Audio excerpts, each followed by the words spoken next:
قوات وزارة الدفاع هي غير مهيئة لحرب في هذا الحجم حقيقة، وبهذا الكم الكبير من التكنولوجيا ومن العدة والعدد اللي أتوا بها داعش.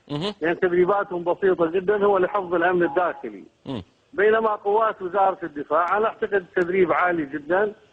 صحيح أن هنالك يعني ضعف بالانتماء، العقيدة العسكرية مثل ما أنا سمعت من زميلي الدكتور يحيى، وأنا أيده تماما حقيقة. هنالك جبن وخذلان، وهنالك أصلا قيادات تحتية متواجدة في داخل وزارة الدفاع.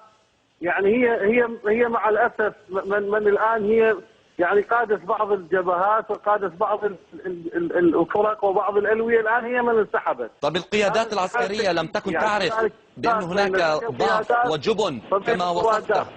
لم تكن القيادات العسكرية تعرف بأن هناك ضعف وجبن في صفوف الجنود الذين يخدمون في صفوف القوات العراقية؟ لا عذرا، أنا قلت لك من البداية أن نميز قوات وزارة الداخلية لأنهم أغلبهم من أبناء المدينة، ولا يكون أن يصطدمون مثل ما فعلنا. أنت تقول بأنه المقاتلين الجنود في قوات الدفاع في منهم يعني ينتابهم الضعف والجبن إلى ما دون ذلك، فسألتك عمن يقاتل في صفوف قوات الدفاع، يعني قياداتهم العسكرية لم تكن تعرف ما هو مستوى تدريب وقوة هؤلاء الجنود؟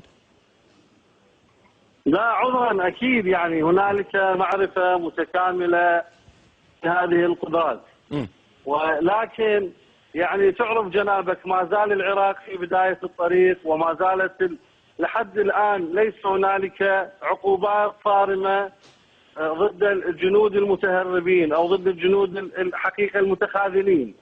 يعني ما زال لحد الآن، ونحن دائما نطالب الحكومة على تجديد تلك